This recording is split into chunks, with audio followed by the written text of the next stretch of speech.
இந்த ரோகிணி எத்தனையோ பிரச்சனைகள்ல மாட்டாம இருந்துகிட்டே இருக்காங்க. இந்த விஷயத்துல கண்டிப்பா மாட்ட அதிகமா வாய்ப்பு இருக்கு. இந்த பாட்டியும் முத்தும் கண்டிப்பா ரோகிணியுடைய விஷயங்கள் அனைத்தையுமே கண்டுபிடிச்சு சீக்கிரமா நம்ம ரோகிணி ஜெயிலுக்கு போக அதிக வாய்ப்பு இருக்கு.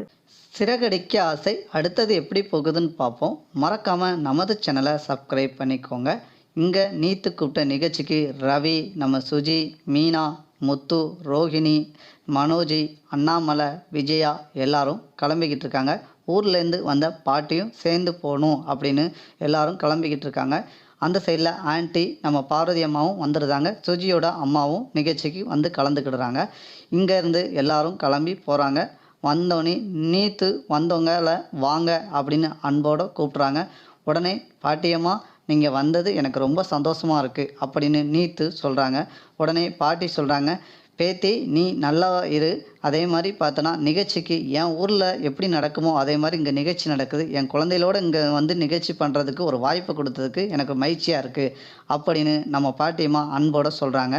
இந்த சைடில் பார்த்தீங்கன்னா பெண்கள் ஒரு சைடு, ஆண்கள் ஒரு சைடு நில்லுங்க அப்படின்னு நீத்து தொகுப்பாளர்கிட்ட சொல்லி நிகழ்ச்சிகளுக்கு தொடங்க ஆரம்பிச்சிருந்தாங்க.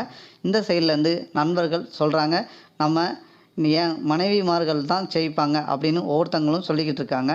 இங்கே அண்ணாமலை பார்த்து கேட்குறாரு, வீட்டில் நிம்மதி இல்லைன்னு தான் இங்கே வந்தோம், ஆனால் எல்லாரும் பார்த்தீங்கன்னா தனித்தனியாக மூஞ்ச தூக்கி வச்சுட்டு நிற்காங்களே அப்படின்னு அண்ணாமலை சொல்கிறாரு. உடனே பாட்டியம்மா பக்கத்தில் இருந்து சொல்கிறாங்க, அதெல்லாம் நினச்சி வருத்தப்படாத, இந்த நிகழ்ச்சி முடியறதுக்குள்ளேயும் எல்லாருமே சந்தோஷமாக வீட்டுக்கு போவோம், எல்லாரும் அவங்கவுங்க மனைவிகள்கிட்ட அன்பாக பேசுவாங்க, நீ கவலைப்படாத அப்படின்னு பாட்டியம்மா நம்ம அண்ணாமலைக்கு ஆறுதல் கொடுக்காங்க. உடனே முத்து என்ன சொல்கிறாரு அப்படின்னு பார்த்தீங்கன்னா, எல்லாரும் தண்ணி குடத்தை தூக்கி இப்போ தலையில் வைக்க போகிறேன்னு சொல்லி தலையில் விட்டு கீழே போட போகிறாங்க பாருன்னு நகைச்சுவை சொல்கிறாரு நம்ம முத்து. உடனே தொகுப்பாளர் எல்லாருக்கும் தலையில் ஒரு குடம் தண்ணியை தூக்கி இந்த எல்கையிலேருந்து அந்த எல்கை வரைக்கும் யார் கொண்டு வராங்களோ அவங்களுக்கு தான் ஃபஸ்ட்டு ப்ரைஸ் அப்படின்றாங்க. உடனே அதில் பார்த்திங்கன்னா மீனா, சுஜி, அதுக்கடுத்து நம்ம ரோகிணி, அதுக்கடுத்து வந்து செல்வம், வீட்டம்மா, இப்படி கூட 2 பேரும் கிளம்பி எல்லோரும் ஒன்று போல் வராங்க. ரோகிணி முன்னாடி தூக்கிட்டு வரதை பார்த்துட்டு நம்ம விஜயா, வா ரோகிணி, வா ரோகிணி அன்போடு சொல்கிறாங்க. உடனே இந்த சைடில் நம்ம அண்ணாமலை, பாட்டியம்மா பாருங்கள், கண்டிப்பாக மீனா தான் இதில் ஜெயிப்பாங்கன்னு அண்ணாமலை நம்ம அம்மாட்ட சொல்கிறாங்க. உடனே இந்த சைடில் பார்த்தீங்கன்னா நம்ம சுஜிக்காண்டி அவங்க அம்மா, சுஜி முன்னாடி வா, முன்னாடி வா, ஃபஸ்ட்டு வான்னு அன்போடு எல்லாரும் ஆர்ப்பாட்டத்தோடு சொல்கிறாங்க. உடனே பார்த்தீங்கன்னா கொஞ்சத்து நேரத்திலே நம்ம சுஜி குடத்தை கீழே போட்டுருந்தாங்க. சுஜி அந்த ஆட்டை விட்டு வெளியே போயிருந்தாங்க. அடுத்து பார்த்தீங்கன்னா இன்னொரு 2 பேர் அவங்க விரட்டி முன்னாடி வராங்க. வரதுக்குள்ளேயும் குடம் தவறி அவங்களும் மிஸ் ஆகிருந்தாங்க, வெளியே போயிருந்தாங்க. அதுக்கடுத்து மீனா, அதுக்கடுத்து பார்த்தீங்கன்னா நம்ம ரோஹிணி, இவங்க ஃபஸ்ட்டு இடத்துக்கிட்ட நெருங்குறாங்க. நெருங்கவும் நம்ம ரோஹிணிக்கு தலையிலேருந்து குடம் கீழே விழுந்துருது. விழுந்தோன்னே பார்த்தீங்கன்னா ரொம்ப வந்து வருத்தப்பட்டுட்டு, இந்த நிகழ்ச்சிக்கு நான் ஏன்டா வந்தேன் அப்படின்னு ரோஹிணி சண்டை போடுறாங்க. யார்கிட்ட அப்படின்னு பார்த்தீங்கன்னா மீனாட்ட. நீங்கள் வந்து இப்படி கூப்பிட்டு வந்து என்னை அவமானப்படுத்துறதுக்கு தானே இந்த நிகழ்ச்சிக்கு என்னை கூப்பிட்டு வந்தீங்க அப்படின்னு நம்ம மீனாட்ட சண்டை பிடிக்கிறாங்க. உடனே அந்த சைட்லேருந்து நீத்து வந்து, இதெல்லாம் வந்து என்டர்டைம் தான், நீங்கள் எதுவும் இப்படி மனசை போட்டு யார் மனத்தையும் துன்புறுத்தாதீங்க அப்படின்னு ரோஹிணிகிட்ட சொல்கிறாங்க.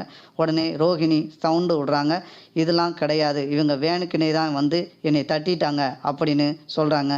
உடனே முத்து உள்ளே வராரு, இது வந்து பெண்கள் கூடியது, நீங்கள் வந்து எதுவும் தலையிட வேண்டாம் அப்படின்னு யார் சொல்கிறாங்கன்னு பார்த்தீங்கன்னா நம்ம நீத்து சொல்கிறாங்க. உடனே பார்லம்மாவுக்கு வேறு வேலையே இல்லை, எப்போ பார்த்தாலும் பொய்யை தவிர வேறு எதுவும் சொல்லி பேசாது, அது குடமே தூக்கி வீட்டில் கிடையாது, மலேசியாவிலேருந்து வந்திருக்கு, அது அப்படி தான் பேசும் அப்படின்னு முத்து சொல்கிறாரு. உடனே இந்த ரோகிணியை வந்து என்டர்டைன் பண்ணுற மாதிரி நம்ம முத்து சொன்னது பயங்கரமாக நம்ம ரோகிணிக்கு கோபம் வந்துடுது.